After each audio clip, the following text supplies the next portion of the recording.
ሰላም ጤና ይስጥልኝ እንደምንላችኋል ውድ ተመልካቾቻችን ከአባይ ቴሌቪዥን የሚተላለፍላችሁ የዕለተ ማክሰኞ ጥር 26 2018 ዜና ላፍታ የመረጃ ሰዓታችን ተጀምሯል።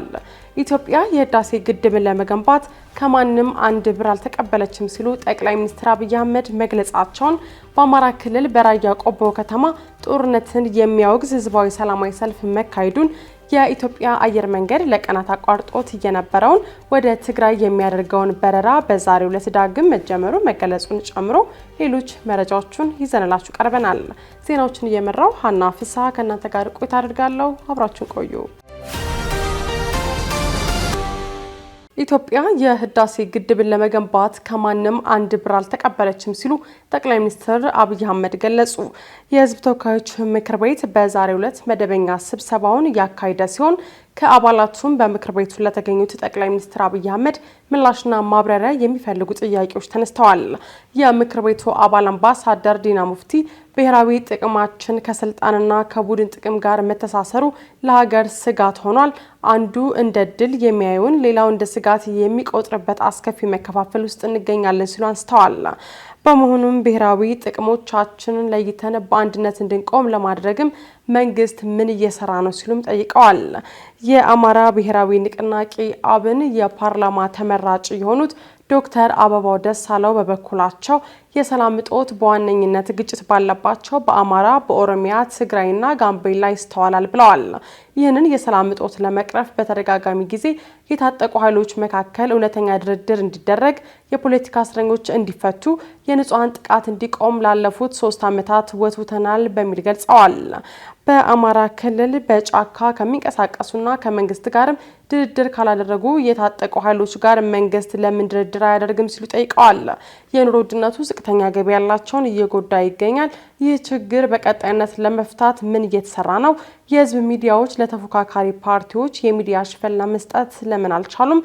መንግስት ለተፎካካሪ ፓርቲዎች እኩል ሜዳ ለመፍጠር ምን እየሰራ ነው? የሚሉና መሰል ጥያቄዎች ከምክር ቤት አባላቱ ተነስተዋል።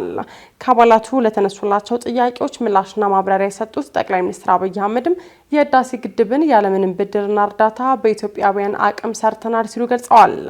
ህዳሴን በሚመለከትም ኢትዮጵያ አንድም ብር ከማንም አልወሰደችም ሲሉም ተናግረዋል። የአሜሪካው ፕሬዝዳንት ዶናልድ ትራምፕ ሀገራቸው የህዳሴ ግድብን ግንባታ መሸፈኗን መናገራቸው ይታወሳል። ጠቅላይ ሚኒስትር አብይ ፕሮጀክቶች ቆመዋል በሚል ለተነሳላቸው ጥያቄ በሰጡት ምላሽም በአፍሪካ ትልቁ አየር መንገድ፣ በአፍሪካ 3ኛው የኮይሻ የኃይል ማመንጫ፣ የማዳበሪያ ፋብሪካ፣ የጋዝ ሪፋይነሪና ሌሎች ፕሮጀክቶች እየተሰሩ ነው ብለዋል። ክቡራትና ክቡራን፣ ህዳሴን ካለ አንድ ብር እርዳታ ካለ አንድ ብር ብድር ያሳካ መንግስትና ህዝብ ፕሮጀክት አይሰራም ሊባልማ አይችልም። ግፍ ነው።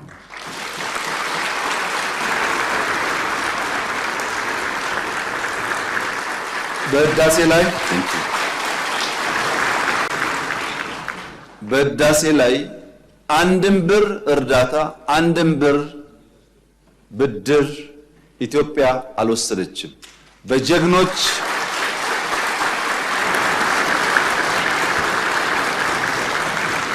ኢትዮጵያውያን ቁርጠኛ አቋም በሀገር ውስጥም በሀገር ውጭ ያሉም ኢትዮጵያውያን በቁርጠኝነት ጨክነው በጋራ ቆመው ስለሰሩ ተመልካቾቻችን የጠቅላይ ሚኒስትር አብይ አህመድን ዝርዝር የምክር ቤት ምላሽና ማብራሪያ በምሽት የዜና ወጃችን ላይ ወደ እናንተ የምናደርስ ይሆናል።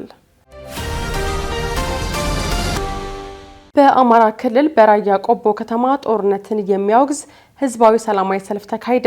በራያ ቆቦና አካባቢው በዛሬው ዕለት ጥር 26 ቀን 2018 ጦርነትን የሚያወግዝ ህዝባዊ ሰላማዊ ሰልፍ መካሄዱን አባይ ቴሌቪዥን ከቦታው ያገኘው መረጃ ያመለክታል። የህወሓት ቡድን በራያ ህዝብ ላይ ፈጽሞታል የተባለው ወረራና ጦርነት በመቃወም ህዝባዊ ሰላማዊ ሰልፍ እየተካሄደ መሆኑ እየተገለጸ ሲሆን የህወሓት ቡድን እየፈጸመ ባለው ወረራ ምክንያትም ከተለያዩ አካባቢዎች በርካታ ቁጥር ያለው ህዝብ ወደ ቆቦ ከተማ እየተፈናቀለ ነው ተብሏል። ይህን ምክንያት በማድረግ ዛሬ በተካሄደው ሰላማዊ ሰልፍ ላይም ወሎ አማራንን እንጂ አማራንን አላልንም የሚል መልእክት ሰልፈኞቹ በመያዝ በህወሓት ቡድን የሚፈጸሙ ወረራዎችና ትንኮሳዎችን አውግዘዋል። የህወሓት ቡድን የፕሪቶሪያውን የሰላም ስምምነት በሚጥስ መልኩ በራያ ህዝብ ላይ ወረራ እየፈጸመ ነው ሲል የገለጸው የራያ ህዝብ የማንነትና ወሰን አስመላሽ ኮሚቴ ከትግራይ ወንድም ህዝብ ጋር ምንም ግጭት የለንም፣ ከአማራ ህዝብ ጋር ተዋልዶና ተዛምዶ የሚኖር ህዝብ ነው። ነገር ግን የህወሓት ቡድን እየፈጸመ ያለውን የጦርነት ትንኮሳዎች በሁለት ወንድማማቾች ህዝቦች መካከል ግጭት የሚቀሰቅስ ነው በማለት ለአባይ ቴሌቪዥንም አስታውቀዋል። የራያ ህዝብ የማንነትና ወሰን ጥያቄ በህገ መንግስቱ አንቀጽ 48ና በፕሪቶሪያው የሰላም ስምምነት አንቀጽ 10 መሰረት የሁለቱን ወንድም ህዝቦች የነበረ ግንኙነትና ዘላቂ ሰላም በሚያከብር መልኩ እንዲፈታ የሚደነገግ ቢሆንም የህወሓት ቡድን ግን የኃይል አማራጭን በመጠቀም ዳግም ወደ ጦርነትና ወረራ ገብቷል ሲል ኮሚቴው ገልጸዋል። ከሰሞኑ የህወሓት ቡድን ከራያ አካባቢ በተጨማሪ በጠለምት በኩል የጦርነት ትንኮሳ መፈጸማቸውን የተለያዩ አካላት መግለጻቸው ይታወቃል። የኢትዮጵያ አየር መንገድ ለቀናት አቋርጦት የነበረውን ወደ ትግራይ የሚያደርገውን በረራ በዛሬው ዕለት ዳግም መጀመሩ ተገለጸ። የኢትዮጵያ አየር መንገድ ለቀናት አቋርጦት የነበረውን ወደ ትግራይ የሚያደርገውን በረራ ዛሬ ማክሰኞ ጠዋት ከአዲስ አበባ ወደ መቀሌ በተደረገ በረራ መልሶ መጀመሩ ተገልጿል። ይህንንም ተከትሎ ከአዲስ አበባ ወደ ተለያዩ የትግራይ ከተሞች በዛሬው ዕለት በረራዎች እንደሚደረጉ አባይ ቴሌቪዥን ከኢትዮጵያ አየር መንገድ ድረገጽ መመልከት ችሏል። በተመሳሳይ ኢትዮጵያን ኢንሳይደር ይዞት በወጣው ዘገባ በመቀለ ከተማ የሚገኘው ድሪም የአውሮፕላን ቲኬት መሸጫ ቢሮ ለዛሬ 8 በረራዎች እንዳሉ ተገልጾላቸው በትናንትናው ዕለት ሽያጭ ሲያከናውን መዋላቸውንም አስነብቧል። በመሆኑም ለዛሬ በረራዎች የተዘጋጁ ሁሉም ቲኬቶች ተሽጠው ማለቃቸውን የገለጸው ድርጅቱ ለረቡዕ ጉዞ የሚሆኑ ቲኬቶች ከዛሬ ጠዋት ጀምሮ ለሽያጭ እየቀረቡ መሆናቸውን አመልክቷል። የህወሓት ቡድን በጠለምት አካባቢ በሀገር መከላከያ ሰራዊት ላይ ትንኮሳ ፈጽሟል መባሉን ተከትሎ በደህንነት ምክንያት የኢትዮጵያ አየር መንገድ ካሳለፍነው ሳምንት ሐሙስ ጥር 21 2018 ጀምሮ ለቀናት ወደ ክልሉ የሚያደርገውን በረራ ማቋረጡ መዘገቡ አይዘነጋም። በኒጀር በደረሰ ጥቃት ጉዳት የደረሰባቸው የአስካይ አየር መንገድ አውሮፕላኖች ተጠግነው በቅርቡ አገልግሎት መስጠት እንደሚጀምሩ የኢትዮጵያ አየር መንገድ አስታወቀ።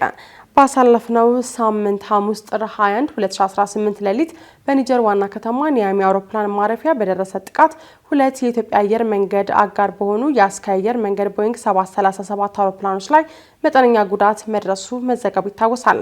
አየር መንገዱ ጉዳዩን አስመልክቶ ትናንት ማምሻውን በሰጠው ማብራሪያ ሁለቱ አውሮፕላኖች የኢትዮጵያ አየር መንገድ አጋር የሆነው የአስካይ አየር መንገድ በኢትዮጵያ አየር መንገድ አማካኝነት ከአውሮፕላን አከራዮች የተከራያቸውና በኢትዮጵያ ሲቪል አቪዬሽን ባለስልጣን የተመዘገቡ መሆናቸውን አስረድተዋል።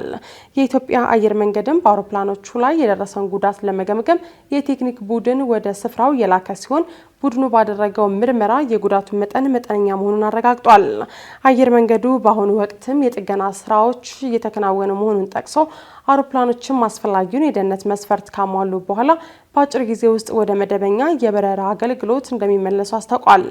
አይስ በአማቅ የዜና በኩል አማካኝነትም ለጥቃቱ ኃላፊነቱን የወሰደ ሲሆን የተቀናጀና ድንገተኛ ጥቃቱ በከተማዋ የሚገኘውን የኒጀር ጦር ኃይል የአየር ማረፊያ የጦር ሰፈርን ያነጣጠረ እንደነበር ገልጿል።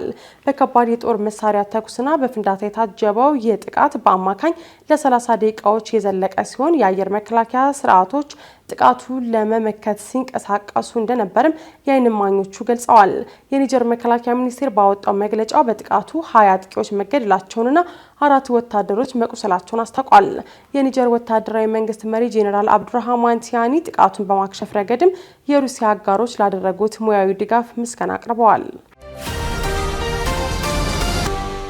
ህንድ የሩሲያን ነዳጅ መግዛት ለማቆምና ከ500 ቢሊዮን ዶላር በላይ የሚያወጡ ምርቶችን ከአሜሪካ ለመግዛት ተስማማች።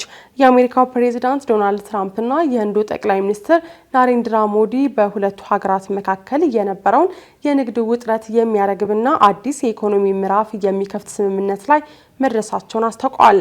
ከህንድ ወደ አሜሪካ በሚገቡ ምርቶች ላይ ተጥሎ የነበረውም የ25 በመቶ ታሪፍ ወደ 18 በመቶ ዝቅ እንዲል መወሰኑም ተገልጿል።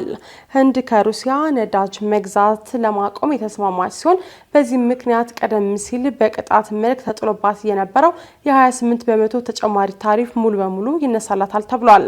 ህንድ ከ500 ቢሊዮን ዶላር በላይ የሚያወጡ የኢነርጂ፣ የቴክኖሎጂ፣ የግብርናና የከሰል ምርቶችን ከአሜሪካ ለመግዛት መስማማቷም ተገልጿል።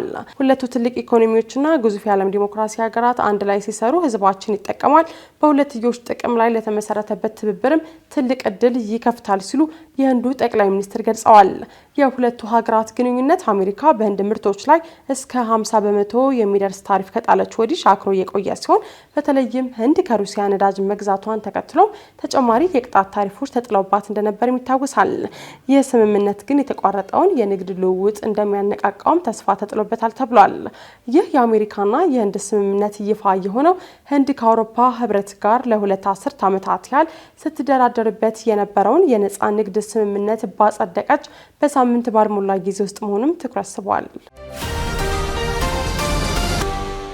የዕለተ ማክሰኞ የዜና ላፍታ የመረጃ ሰዓታችን የተከታተላችሁትን ይመስል ነበር።